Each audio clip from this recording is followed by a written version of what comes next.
വഖഫ് ഭേദഗതി ബില്ലിൽ മതേതര പാർട്ടികൾ നീതിപൂർവം ചുമതല നിർവഹിക്കണമെന്ന് സമസ്ത പ്രസിഡന്റ് ജിഫ്രി മുത്തുക്കോയ തങ്ങൾ.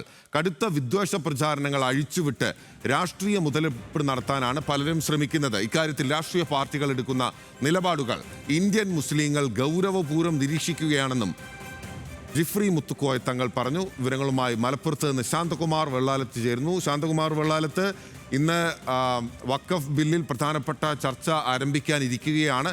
അതിന് മുന്നോടിയായാണ് സമസ്ത പ്രസിഡന്റിന്റെ കൃത്യമായ ഒരു പ്രസ്താവന വരുന്നത്.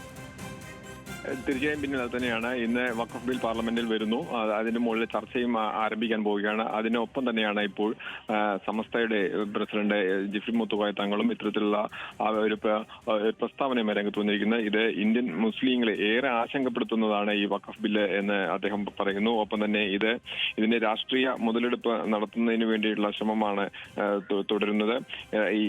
ഇത്തരം ചില രാഷ്ട്രീയ പ്രസ്താവനകൾ നടത്തി കടുത്ത വിദ്വേഷ പ്രചരണങ്ങൾ അയച്ചുവിടാനാണ് പലരും ശ്രമിക്കുന്നതെന്നും ഇവയെല്ലാം വളരെ സൂക്ഷ്മതയോടുകൂടിയാണ് ഇന്ത്യൻ മുസ്ലിങ്ങൾ നിരീക്ഷിക്കുന്നതെന്നും പറയുന്നു. ഒപ്പം തന്നെ ഈ വഖഫ് ബില്ലിനെ എതിർക്കാൻ മതേതര മൂല്യമുള്ള എല്ലാ പാർട്ടികളും കക്ഷികളും ഒന്നിക്കണമെന്നും രംഗത്ത് വരണമെന്നും തന്നെ ശക്തമായ മുന്നറിയിപ്പ് നൽകുന്നത് പോലെ തന്നെയാണ് അദ്ദേഹത്തിന്റെ ഈ പ്രസ്താവന. ബിന് ഓക്കെ, സമസ്ത കൃത്യമായ രീതിയിൽ കാര്യങ്ങൾ പറയുകയാണ്. മതേതര പാർട്ടികൾ നീതിപൂർവം കാര്യങ്ങൾ നിർവഹിക്കണം എന്നുള്ള കാര്യമാണ് ഇപ്പോൾ സമസ്ത നേതൃത്വം പറയുന്നത്. ജിഫ്രി മുത്തുക്കോയ തങ്ങൾ തന്നെ കൃത്യമായ നിലപാട് അറിയിക്കുന്നത്.